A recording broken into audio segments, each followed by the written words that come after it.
प्रख्यात अर्थतज्ञ म्हणून सुद्धा डॉक्टर मनमोहन सिंग यांची ओळख होती.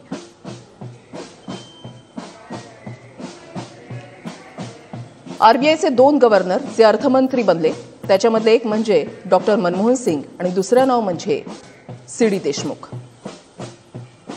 देशाचे 4 अर्थमंत्री जे पंतप्रधान बनले त्याच्यामधलं पहिलं नाव म्हणजे मोरारजी देसाई, नंतर चरण सिंह, व्ही.पी. सिंह आणि त्यानंतर डॉक्टर मनमोहन सिंग.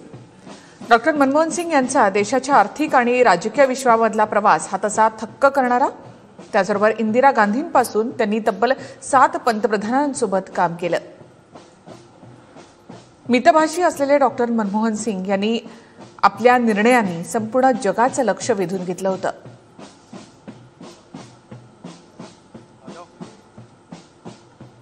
डॉक्टर मनमोहन सिंग यांना अखेरचा निरोप या ठिकाणी दिला जातोय. सरफरोशी की तमन्ना अब हमारे दिल में है, देखना है जोर कितना बाजुए कातिल में है.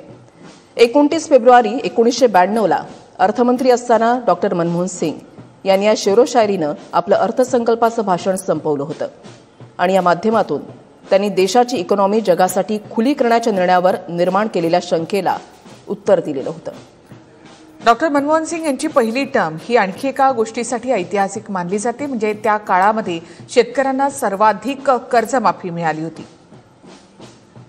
आणि डॉक्टर मनमोहन सिंग यांनी महाराष्ट्रात म्हणजे यवतमाळमध्ये येऊन या निर्णयाची घोषणा केली होती आणि या निर्णयामुळेच यूपीएला त्या काळामध्ये पुन्हा एकदा सत्ताही मिळाली होती. डॉक्टर मनमोहन सिंग हे असे पहिले नेते आहेत जे प्रोफेसर, मुख्य आर्थिक सल्लागार, आरबीआय गव्हर्नर, नियोजन आयोगाचे उपाध्यक्ष, अर्थमंत्री यासारखी महत्त्वपूर्ण खाती सांभाळल्यानंतर पंतप्रधान बनले. 2004 ते 2014 पर्यंत भारताचे सलग 10 वर्ष ते पंतप्रधान होते. 26 सप्टेंबर 1932 मध्ये पाकिस्तानातल्या पंजाबच्या गाहमध्ये त्यांचा जन्म झाला. पंजाब विद्यापीठ, केम्ब्रिज विद्यापीठ आणि ऑक्सफर्ड इथून त्यांनी आपलं शिक्षण पूर्ण केलं. उच्च शिक्षित अर्थतज्ञ पंतप्रधान म्हणून त्यांच्याकडे पाहिलं जात होतं.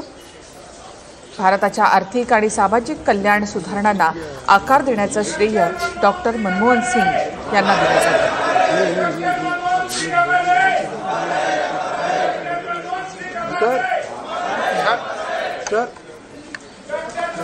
सब मीटिंग हम तो हटा के बस हम तो ऐसे झेलते आ रहे हैं. अरे यार ये लाइव